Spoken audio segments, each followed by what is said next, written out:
नमस्कार, स्वागत है आप सभी का। एडेड जूनियर हाई स्कूल शिक्षक भर्ती को लेकर के बात करेंगे।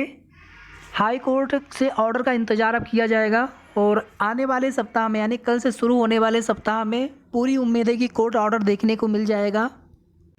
बाकी चीज़ें पूरी तरह से जज साहब के ऊपर होती हैं और माननीय अधिवक्ता महोदय के माध्यम से या जैसे भी कुछ चीज़ें अगर पता चलेंगी कि कोर्ट ऑर्डर को लेकर के कि हाँ, कोर्ट ऑर्डर कब तक लिखा जा रहा है या फिर जज साहब कब तक दे सकते हैं, उसकी कोई भी एक्सपेक्टेड चीज़ें भी अगर पता चलती हैं, हालांकि ये चीज़ें किसी को नहीं पता होता है जज साहब के सिवा, लेकिन एक अनुमान है कि नेक्स्ट वीक में आने वाले वीक में कोर्ट ऑर्डर देखने को मिल सकता है और फिलहाल में इस बेंच से फैसले जल्दी सुनाए जा रहे हैं।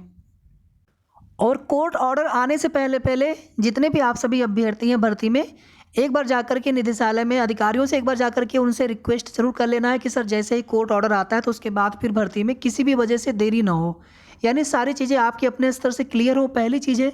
सेकेंड चीज़ है कि सीट वृद्धि को लेकर के एक बार बात कर लिया जाए। सीट को लेकर के अगर भर्ती की जियो की बात कर ले, जो प्रॉपर जियो होता है, नोटिफिकेशन होता है किसी भी भर्ती के लिए, उसमें सीटों का जिस तरह से ब्यौरा दिया जाता है कैटेगरी वाइज या विषयवार, ये सारी चीज़ें आपकी भर्ती में जियो में ये सब चीज़ें देखने को नहीं मिला है। इसलिए सीट वृद्धि की संभावना 100% है। अब अगर यहाँ पर शासन ही ना चाहे कि हम सीट वृद्धि करेंगे ही नहीं, या फिर अगर यहाँ पर विभाग ही ना चाहे कि हमें सीट वृद्धि करना ही नहीं है, हम चाहे जो कर लें, तो वो अलग बात है। लेकिन अगर थोड़ी सी अगर बेरोजगारी की चीज़ों को देखते हुए भर्ती इतनी पुरानी हो चुकी है, अगर यहाँ पर सरकार या अधिकारी अगर अगर उनकी इच्छा होगी तो 100% यहाँ पे सीट वृद्धि हो सकती है। और आपकी भर्ती में सीट वृद्धि होना बहुत आवश्यक है। सीट वृद्धि के साथ साथ जिन भी अभ्यर्थियों का कहीं पर सिलेक्शन हो गया है, सेम ग्रेड पेपर हो या फिर हायर ग्रेड पेपर हो, तो उनसे भी ये रिक्वेस्ट रहेगी कि आप आगे जब फॉर्म भरे जाए तो आप फॉर्म मत भरिए। और लेखपाल की भर्ती में आप सभी जानते हैं कि बहुत सारे ऐसे अभ्यर्थी हैं जिनका कहीं सिलेक्शन हो गया था लेकिन उन लोगों ने भी डीबी करा लिया था। उससे हुआ क्या, अगर वो ज्वाइन नहीं करेंगे तो वो सीटें खाली जाएंगी और उनकी जगह पे किसी अन्य अभ्यर्थी बेरोजगार साथी को मौका मिल सकता था, नहीं मिल पाया। ऐसे बहुत सारे अभ्यर्थी हैं लेखपाल भर्ती में जिन्होंने पहले जॉब पर होने के बावजूद भी डीबी करा लिया था। और उसमें बहुत सारे रीजन उनके पास होते हैं कि हम कहीं घर से नज़दीक आ जाए, मतलब देखना भी चाहते हैं कि हम इसमें क्या क्या हमें इसमें अपने घर के नज़दीक जिला मिल सकता है। और भी चीज़ें होती हैं कि सिर्फ ऐसे ही डीबी करा लिया देखने के लिए कि हमारा सिलेक्शन होता है कि नहीं होता है, तो उसमें कहीं ना कहीं सीटें खराब होती हैं। वेटिंग लिस्ट फिर आती नहीं बाद में, और यहाँ पर भी वेटिंग लिस्ट अगर आएगी भी तो बहुत मुश्किल है, उसके लिए बहुत प्रयास करना पड़ेगा। तो इससे अच्छा है कि जितने भी अधिक से अधिक अभ्यर्थी डीबी स्किप कर लें या फॉर्म आवेदन न करें। डीबी स्किप यानी काउंसलिंग से पहले वाला जब फॉर्म आवेदन करवाया जाएगा मेरिट लिस्ट जारी होने से पहले, तो उसके पहले पहले ही स्किप करें।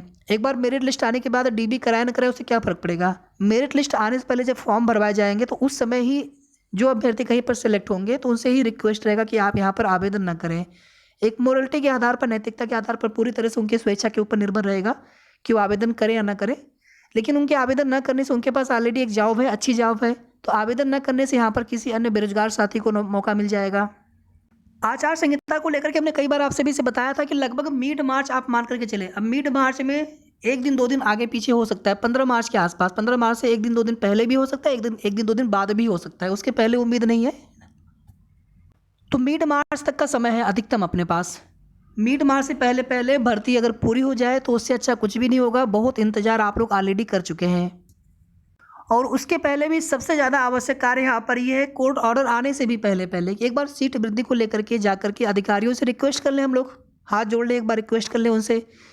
हो सकता है कि कुछ काम बन जाए, कुछ सीटें बढ़ जाएँ, 1500 भी सीटें बढ़ जाए, कुछ भी सीटें बढ़ जाए। अगर 100-200 भी सीटें बढ़ जाती हैं, जिसकी उम्मीद किसी को नहीं होती कि सीटें नहीं बढ़ेंगी, लेकिन अगर यहाँ पर सीट बढ़ जाए तो कितना अच्छा होगा। तो यहाँ पर एक अंतिम प्रयास जरूर होना चाहिए सीट वृद्धि को लेकर के।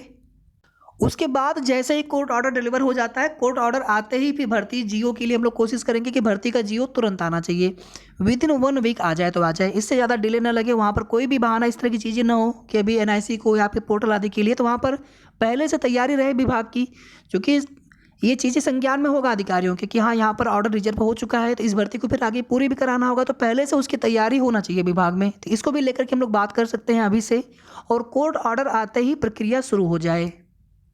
अब इसमें देखिए साथियों, जो भी हमारे संघर्ष साथी इस मुहिम में लगातार वो लोग लीड करते हैं, कोशिश करते हैं, तो सबको उनका साथ देना चाहिए। और यहाँ पर देखिए किसी को भी, जैसे जो भी हमारे पिटिशनर भाई बंधु हैं, कभी भी उनसे कोई विरोध नहीं रहा है। सभी अभ्यर्थी अपने न्याय के लिए कोर्ट में जाते हैं, संघर्ष करते हैं, उनकी अपनी समस्या है और अगर वो सही है तो उनके साथ कभी गलत नहीं होना चाहिए। लेकिन चूँकि जिस तरह से चीज़ें कोर्ट में देखी गई हैं, वहाँ पे उनकी मिस्टेक या जो भी उनकी गलतियाँ सामने देखने को मिली हैं, तो आगे वो उनके ऊपर रहेगा कि आगे वो किस प्रकार से उसमें क्या करते हैं। क्योंकि आज के दौर में नौकरी मिलना सबसे मुश्किल बात है और अगर हमारे पास हमारे नंबर ठीक ठाक हैं और छोटी मोटी किसी त्रुटि की वजह से अगर हम भर्ती से बाहर होते हैं तो वहाँ पे बहुत पछतावा होता है। तो ये अभ्यर्थी अपने लिए कोशिश करें, संघर्ष करें, वो भी गलत नहीं है। लेकिन अब यहाँ पर भर्ती में देरी नहीं होना चाहिए, किसी भी रीजन से, किसी भी चीज़ से, कोर्ट वाले मैटर से भी यहाँ पर छुटकारा मिले, कोर्ट वाला मैटर यहाँ पर सॉल्व हो पूरी तरह से और भर्ती यहाँ पर जल्द पूरी हो। तो साथियों, आप सभी से बस इतनी सी रिक्वेस्ट है कि सीट वृद्धि को लेकर के जितना प्रयास हो सके प्रयास कर लिया जाए। सीट वृद्धि के तुरंत बाद, यानी सीट वृद्धि के साथ साथ भर्ती भी जल्द शुरू हो, जैसे ही कोर्ट ऑर्डर डिलीवर हो जाए उसके बाद बिल्कुल भी देरी न लगे, कोई भी वहाँ पर बहाना ना हो। और इसी के साथ हम लोग एक मुहिम और चलाएंगे कि जिनका भी कहीं पर सिलेक्शन हो गया है उन भाइयों बंधुओं से हाथ जोड़ करके निवेदन रहेगा कि स्वेच्छा से अगर आप फॉर्म आवेदन न करें तो किसी बेरोजगार अभ्यर्थी को मौका मिल जाएगा इस भर्ती के अंदर। बाकी कोर्ट ऑर्डर आने वाले सप्ताह में फ्राइडे तक की उम्मीद करें, सैटरडे संडे छुट्टी रहेगा, तो फ्राइडे तक अगर आना होगा तो आ जाएगा। 4 दिन का समय रहेगा और उम्मीद काफ़ी ज़्यादा रहेगी। हमें भी बिल्कुल उम्मीद है कि हो सकता है कि थर्सडे फ्राइडे तक कोर्ट ऑर्डर आपको देखने को मिल जाए।